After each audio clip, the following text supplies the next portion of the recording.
Chapter 9 Into the Mountain. Rick's stomach lurched as the waterfall pulled Worm down, too.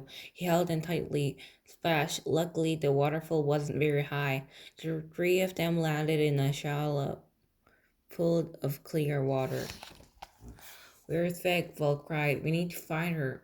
Drake looked down. It's not deep, he said. I don't think she's underwater. They both tumbled off Worm's back. Drake stood up. The water reached his elbows. He looked around, but didn't see the baby dragon anywhere. Maybe Vic turned invisible, Vol gasped. Worm, can you sense Vic? Drake asked. But before Worm could reply, the little dragon became visible on the shore. Vic, I was so worried, Vol cried. Vol, Rick, and Worm climbed out of the water, dripping wet. Vol hugged the baby dragon. How about we stick to the ground from now on, okay?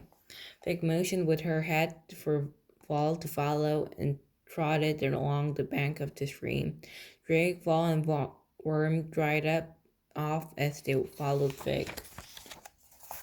The stream led them to a wide open area at the foot of the mountain. Rocks were scattered across the ground. Some were boulders as big as Worm, and others were the size of barrels. The stream flowed through the rocky area and then entered the mountain through a cave-like opening. Suddenly, Fig took off toward a big pile of rocks. The baby dragon sniffed the ground as she moved, her tail wagged.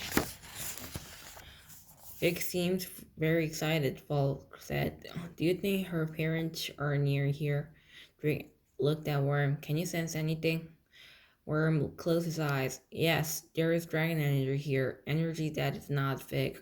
The three of them approached Fig, who was still sniffing around the large rock pile. The area next to Fig began to shimmer with purple and green light. Drake gasped. A big dragon was taking shape in front of their eyes. Chapter 10 Trapped. Fig made a happy chirping sound and ran to the big dragon. That is Fig's mother, Worm to Drake. Bolt the dragon is where Drake began. Fig's mother, right? Vol finished. The mother dragon nuzzled Fig. She had the same purple and green scales as Fig, but she had 3 horns on top of her head instead of 2, and 2 of her horns were long and curved. Worm, please ask Fig's mom what happened here, Drake said. Where is Fig's dad? Worm closed his eyes. After a minute, Drake heard the reply. Her name is Tana, Worm began. She is relieved to know that her babies are safe. Tana needed a place to lay her eggs and found the castle tower. She says that she and Fig's father, Yeri, came to this island to get the fruit from the dragon tree. It is a task that requires 2 invisible dragons. They thought it would be a quick trip, but as they were following the stream, there was an avalanche. Drake looked at the rocks piled up all around them. These rocks tumbled down the mountain when Fig's mom and dad were here. Vol gasped. Yeri is trapped under the rocks, Worm continued. He is invisible now to save his energy. Vol, Fig's dad is trapped beneath these rocks, Drake explained. That's terrible, Vol cried. Is it okay? Yeri lost energy when the rocks hit him, Worm continued. But Tana has been bringing him water and food, hoping he would become strong again. Then she thought they could move the heavy rocks together. You won't be trapped for long, Rick said. Worm, please move these rocks using the power of your mind. Worm's body glowed green. He closed his eyes again. Stand back, everyone, Rick yelled. The rocks in the pile shone with green light. One by one, they floated up and away from the pile. Tana, Vic, and Vol all watched with wide eyes. Is Fig's dad free now? Vol asked.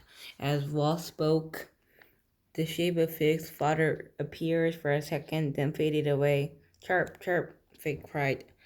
He's free, but he's weak, Worm answered. Tana must get the fruits from the dragon tree for the babies. Yeri cannot make the journey to the tree. Can't you transport him there, Worm? Drake asked. No one replied. Only invisible dragons can get near the tree. Fig will have to go with Tana, but she's worried Fig is too young. Drake repeated this to Ball. Paul said. Fig is brave and clever when she snuck her way onto this island. She's the one who led us to Tananyere. I believe Fig can do it. I do.